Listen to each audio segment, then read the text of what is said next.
আমার স্যার এবং সামনে উপবিষ্ট যে সমস্ত স্টুডেন্টরা এই অক্লান্ত পরিশ্রম করে আজকে এই আমাদের অনুষ্ঠান সাজসজ্জা করেছে, বলার কোনো ভাষা নেই। সত্যি তোমাদের দেখে আমারই গর্ব হচ্ছে। এই সাকসেস শুধুমাত্র আমার নয়, এই সাকসেস ডিফেন্স ফোর্স একাডেমির, আমাদের রিন্টু স্যারের। আমরা অত্যন্ত আনন্দিত যে এবং গর্বিত যে আমরা এমন একটা প্লেস পেয়েছিলাম, যে প্লেসটা না পেলে হয়তো আমরা এই ভারতীয় সেনার মুখই দেখতে পারতাম না, কোনোদিন এই স্বপ্নটাও দেখতে পারতাম না। এই স্বপ্নটা আমাদেরকে ধীরে ধীরে একটা একটা করে অক্ষর করে রিন্টু মাস্টারই দেখিয়েছেন। এবং আমাদের যে স্যাররা আছেন, বিশেষ করে Bikram sir, Sudip sir, Sanjay sir, Ranjit sir, এদের তো ভূমিকা বলার মতো নাই।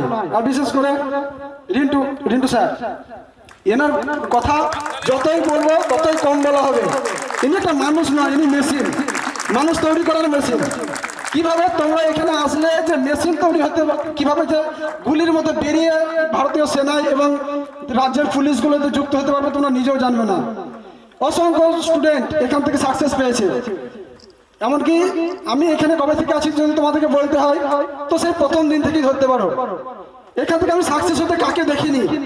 যে প্রথম এখান থেকে সাকসেস পেল সেও আমার অন্তরঙ্গ বন্ধু ছিল, আমাকে ছেড়ে চলে গেল। তারপরে যারা আস্তে আস্তে আমার বন্ধু হলো তারাও প্রত্যেকে একটা একটা একটা করে আমাকে ছেড়ে চলে গেল। কিন্তু আমি প্রত্যেকদিন ভাবতাম যে আমার কি এই দিন আসবে। মাস্টারের সঙ্গে আমি আলোচনা করতাম যে হবে মাস্টার, আমার দ্বারা কি হবে, কখনোই ভাবিনি হবে। কিন্তু মাস্টার সবসময় আমাকে বলতো তোমার দ্বারা নিশ্চয় হবে একদিন না একদিন। তাই দেখো, দীর্ঘ পরিশ্রম করে এসএসবিতে সিলেক্ট হয়ে গেছিলাম শুধুমাত্র এই প্রতিশ্রুতির জন্য, এই ভালোবাসার জন্য। এখানে আমরা কত দূর থেকে এসেছি, 200 কিলোমিটার, কেউ 400 কিলোমিটার, কেউ 800 কিলোমিটার, কত কত দূর থেকে যে এসেছি তার কোনো ঠিক নাই। বাবা মারা কার ভরসায় রেখেছে, কাকে চেনে, এই রিন্টু মাস্টারকে। এখানে এসে কেউ খালি হাতে ফিরে যাবে না। ওয়ান ম্যান এখান থেকে খালি হাতে যাবে না, শুধুমাত্র ধৈর্য আর মেহনত, এটা তোমাদেরকে বজায় করে রাখতেই হবে। যে ধৈর্য ধরে থাকতে পারবে ভাই,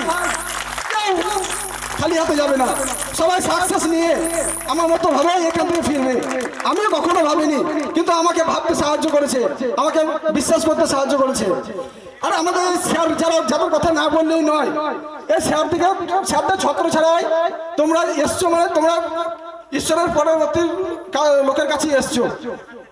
স্যাররা তোমাকে হাতে ধরিয়ে শিখিয়ে দেবে সবকিছু। তোমরা শুধু বলবে, রাত 12টা হোক, 1টা হোক, 2টো হোক, তোমাদের অসুবিধার কথাই স্যারদের বলবে। দেখবে স্যাররা তোমার বাবা মারা যা সাহায্য না করতে পেরেছে স্যাররা করে দেবে। শুধুমাত্র বলবে যে স্যার আমার একটা অসুবিধা হচ্ছে, সেটা যদি তোমাদের বোঝাতে না পারে তো আমাকে তখন ফোন করবে। কখনোই এটা হবে না। এই স্যারদের সঙ্গ পাওয়া মানেই তোমরা সাকসেস পাবে। কিন্তু মেন হচ্ছে ধৈর্য আর তোমাদের বিশ্বাস। আগে তোমাদেরকে বিশ্বাস করতে হবে যে আমার দ্বারা হবে। এই বিশ্বাসটা যতদিন তোমরা না নিয়ে আসতে পারবে নিজের মনের মধ্যে, ততদিন কিন্তু হবে না। তোমার দ্বারাই হবে, কেন হবে না? সবাই তো করছে, কেউ সঙ্গে থাকবে না ভাই। তোমারটা তোমাকে বুঝতে হবে। শুধুমাত্র পড়াশোনা করো, মন দিয়ে পড়াশোনা করো, একটা ভালো নাম্বার স্কোর করো, বাকিটা রিন্টু স্যার আছে বুঝে নেবেন। এখানে তোমার বাবারা তোমাকে যেটুকু হেল্প করতে পারছে না সেটুকু এখানে করা হবে। মাস্টার 4টা গাড়ি সবসময় আমাদের হাতেই পড়ে থাকে। তোমার বাড়িতে তোমাকে কেউ কোনোদিন দিয়েছে 4টে গাড়ি? আমরা যখন তখন যেখানে নিয়ে চলে যেতাম। কখনোই মাস্টার আমাদেরকে, আমার তো চোখের দিকে কোনোদিন তাকিয়ে কথাই বলিনি এখনো পর্যন্ত। অথচ আমি কত বছর ছিলাম এখানে, মাস্টার ছত্র চায়, সেটা তোমরা হয়তো কেউ জানোই না আমি কবে থেকে আছি এখানে। এই যে এতগুলো ছেলে সাকসেস পেলো, এদের থেকে সবার থেকে আমি আগে থেকে আছি। কি কেন আছি, কিসের জন্য? এখানে কেউ থাকতে পারবে অতদিন থেকে? তোমরাও পারবে। তোমাদেরকে যেন অতদিন না থাকতে হয়, অতদিন যেন না থাকতে হয়। তোমরা তার আগে এখান থেকে সাকসেস নিয়ে বেরিয়ে যাবে। আমার ভ্যাকান্সি কটা ছিল? আমার ডিস্ট্রিক্ট, আমার জেনারেল ডিস্ট্রিক্টে আমার ভ্যাকান্সি ছিল অনলি 7টা ভ্যাকান্সি। সেখান থেকে আমি সিলেক্ট হয়েছি। সিঙ্গেল ডিজিটে আমি একটা সিটে, সিঙ্গেল ডিজিটে শুধুমাত্র একটা ভ্যাকান্সি ছিল এসএসবি, যেটা আমাদের রাজ্যের মধ্যে সব থেকে বেশি কাট অফ গেছে। ওই পোস্টটা আমি পেয়েছি। কি করে সম্ভব? বাড়িতে থাকলে হতো? কখনো কখনোই সম্ভব নয়। যারা এখানে আসতে চাইছো তাদেরকে বলবো তোমরা ভাবার কিছু নাই, তুমি আমাদেরকে দেখো, সাকসেস ম্যান দিকে দেখো। এমন কোনো রিকমেন্ড যায় না যেখান থেকে আমাদের ছেলেরা এখান থেকে সাকসেস পায় না। সবাই আসতে পারেনি, যাদেরকে আসছে সেই সংখ্যাটাও কম নয়। আমাদের কত ছেলে ছিল, যত যত দিন যাচ্ছে তত ছেলের সংখ্যা আমাদের বাড়ছে, সাকসেসও বাড়বে, তোমাদেরও হবে। কেউ নিরাশ হবে না, শুধুমাত্র মাস্টারদের কথা মেনে চলবে, পড়া করবে, মাস্টারদের কথা শুনে যে চলবে, সাকসেস পাবেই, কোনো বিকল্প নেই। আর তোমাকে ভাবতে হবে যে আমাকেই পারতে হবে, আর তোমার দ্বারাই হবে, এর কোনো বিকল্প নেই। তোমরা স্যারের কাছে আছো, রিন্টু মাস্টারের কাছে আছো, তার মানে তোমরা ধরে নিতে পারো যে তোমরা সফলতার দোরগোড়ায় আছো।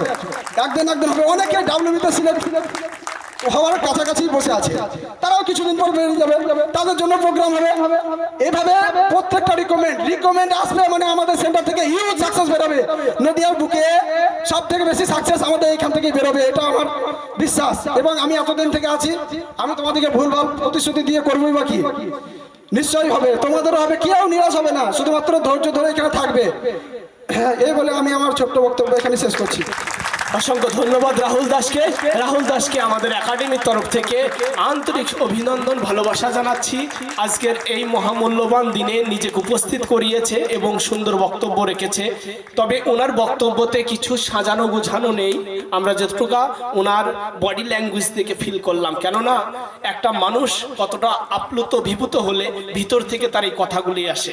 তাই আজকে রাহুল দাস যে সফলতা পেল, এই সফলতা শুধু রাহুল দাসের নয়, বিশেষ করে তার মা বাবারও এই সফলতা। তাই তো বলি আমরা প্রত্যেকে আমরা ফৌজির সন্তান, বিশেষ করে আমার মা বাবাকে একজন ফৌজির মা বাবা বানাবো। কিরে বাবু, তাই আমাদের মতো তোমাদের ফৌজি হতে হবে না?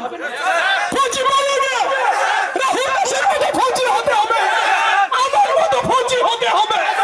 ফৌজি বানাবে, ফৌজি বানাবে, ফৌজি বানাবে। বন্ধু বন্ধু, ভারত মাতা কি, ভারত মাতা কি, ভারত মাতা কি। রাহুল দাসের মতো আমার মতো ফৌজি হতে হবে। Thank you. আমাদের ভিডিও যারা দেখছি বা দেখছিলাম অসংখ্য ধন্যবাদ জানাই, অসংখ্য ধন্যবাদ জানাই, থ্যাংক ইউ জানাই। ওকে, অল দ্য বেস্ট।